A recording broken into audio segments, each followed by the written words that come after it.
Good morning, good morning, good morning. It's Friday morning before the big relaxation weekend. I hope everyone's doing well. We had the eclipse this week and we had a full moon that have brought forth many miracles that I've heard of. So if you've had one, please write it in the comments so we can all know that we are in a quickening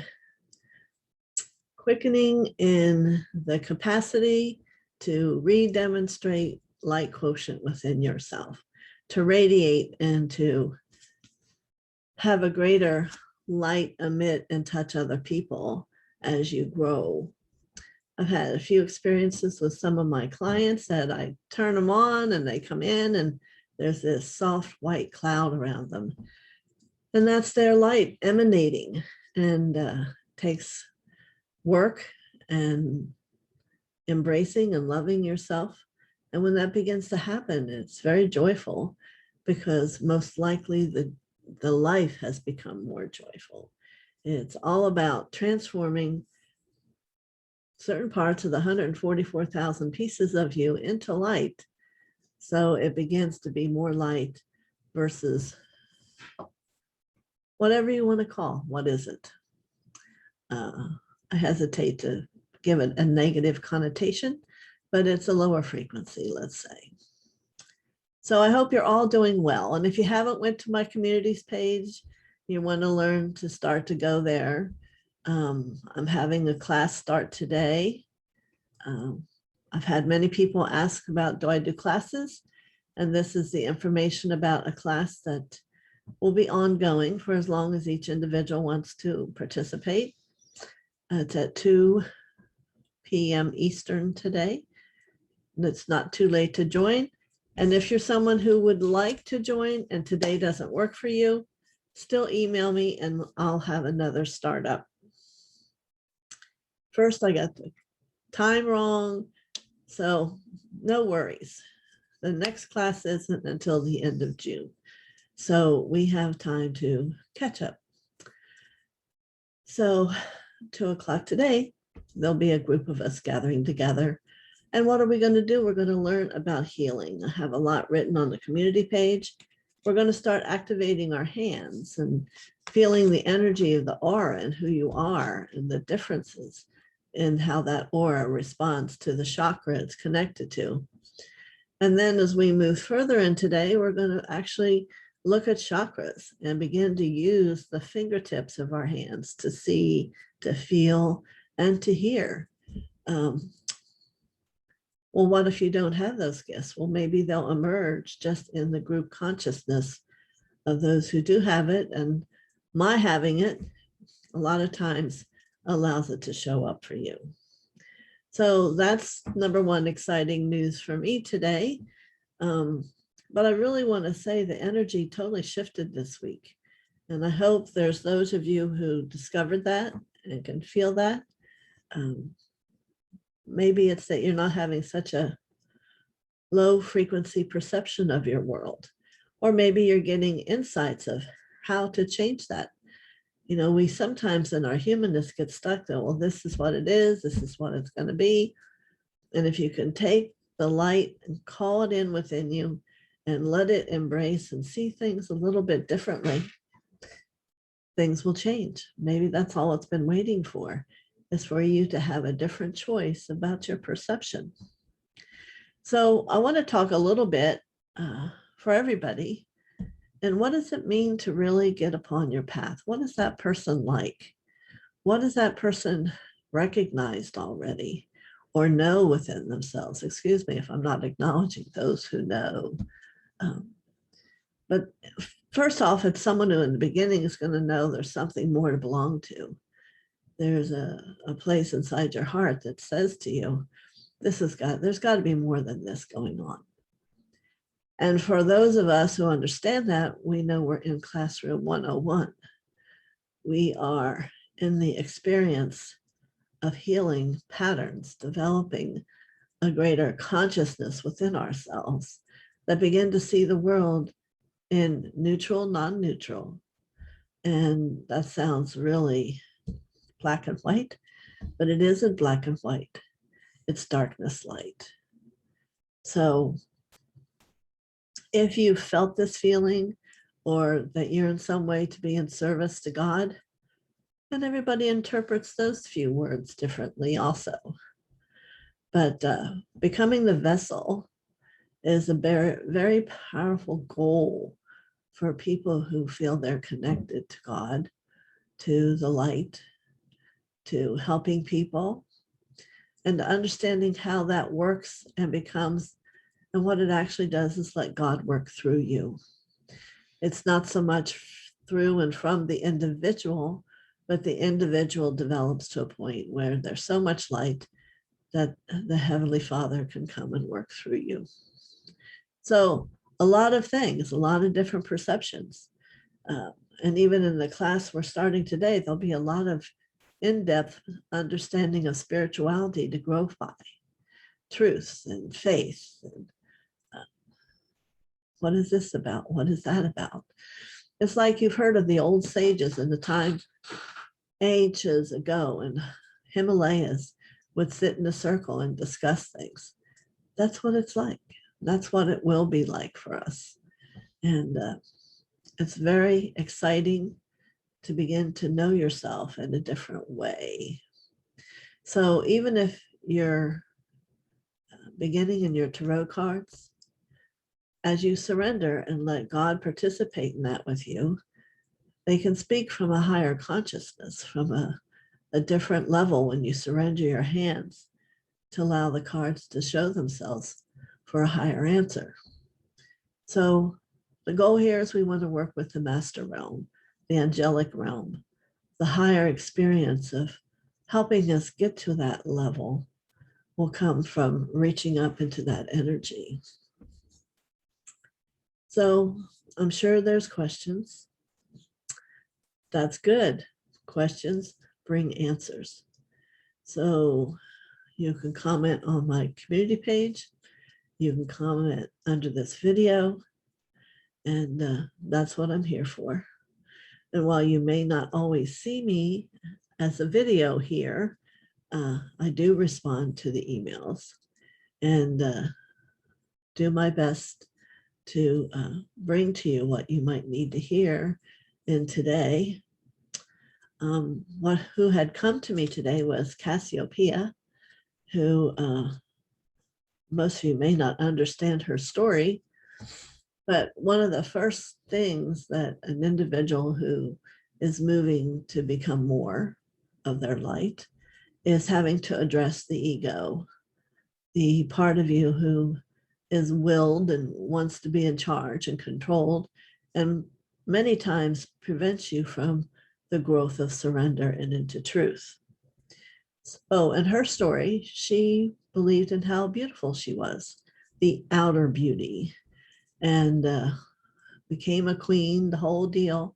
And in the end, it was all stripped from her, and she lives upside down because she saw herself upside down, not in her truth, in the illusion. So I'm going to offer you an initiation today from her, not to create you being upside down, but to help open a doorway for you to have the capacity to discover the sound and frequency that you hear in the ego mind, and then to feel the light and the frequency of that truth when it does come and work through you and speak through you. Night and day, night and day. So in the full moon, this maybe it was Wednesday, you have 1 or 2 more days. Master DK will tell you there are 3 days before the full moon and 3 days after the full moon that you can call onto or envision a ray from that moonlight to come to you. And imagine yourself walking up into the moon, and you will have a council with your master teachers. It's a very powerful experience. Imagination is 99% accurate. So if you imagine it, just go with it. And so you can still do that today and tomorrow, I believe. Yeah, through Saturday. To sit and Imagine a ray from the moon coming to you and see yourself walking on it up into the moon, and there'll be like a room of counsel.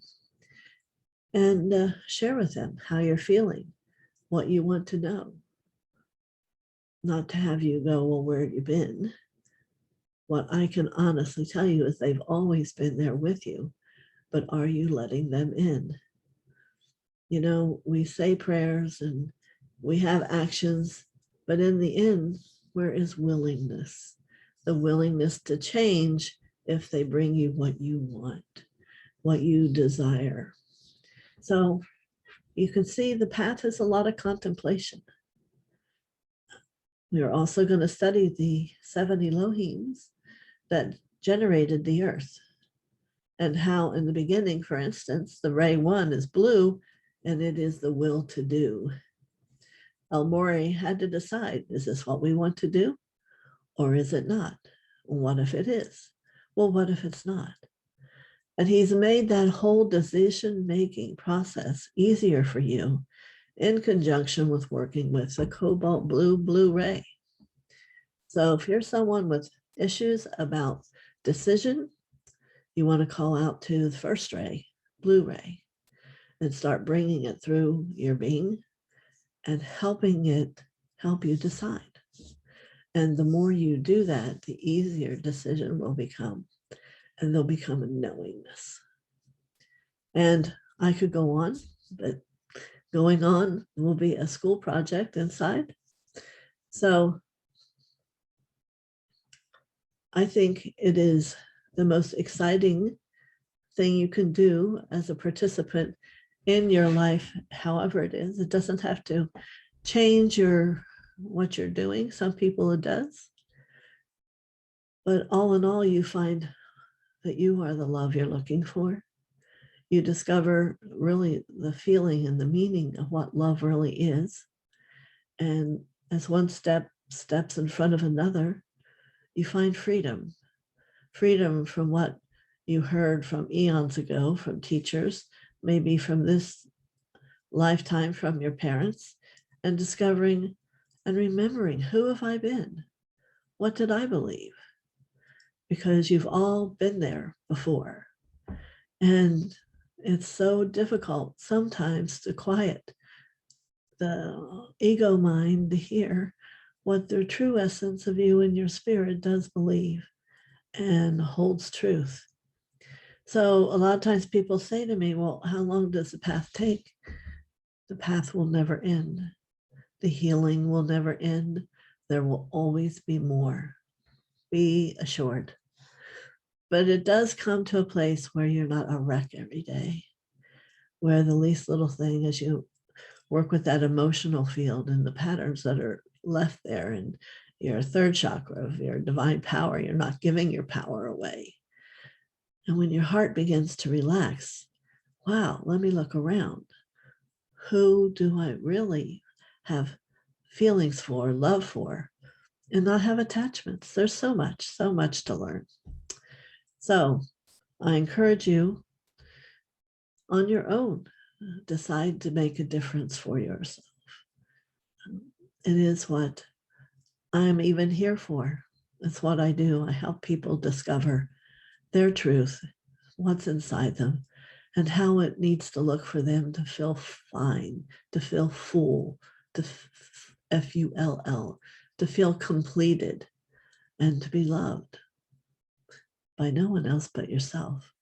And then you begin to let love come in, and it will look differently than that curtain you've placed upon it to have it fit for you by what someone else said. So, awakening, it's called. Let's let this be a profound weekend to start a new awakening. However that looks for you, it'll all be different. While we are all one, we all are unique. We are all in the process of awakening. And we are all on our path. We may not realize it. So, I wish you many blessings for exactly where you are. There's a perfection in it. it is not appropriate to want to hurry up and get somewhere that you think it's like what you want. You need to be on the path and step on each stone as it shows itself. You want to be efficient and let it be complete. There is no jumping. There's no saying when it's time again to become who you are. This is a huge issue for a lot of people. And you can find that same issue happening in their life. Hurry, hurry, hurry, hurry. There is no such thing as hurry, because there's patience and understanding and taking a breath and accepting right now in this moment. It's the most important challenge for everybody. I love who I am right now, this moment, in this place, in this breath. And when you begin to do that, the world will begin to be different, because it'll bring to you what you want in that wholeness, to be there as you look out around you in the perfection, not perfect, but in the perfection for the moment. They are two different words. So may everyone during this weekend find a moment of their perfection in this weekend, in their breath and how they look through their eyes and how their heart embraces and feels without giving it away. You need not. You need not give your love away. So I wish you many blessings. Remember, check out that community page. If you haven't, subscribed and give me a thumbs up. Why not? It's Memorial Day weekend. Many blessings to you, to the world we live in, and to America.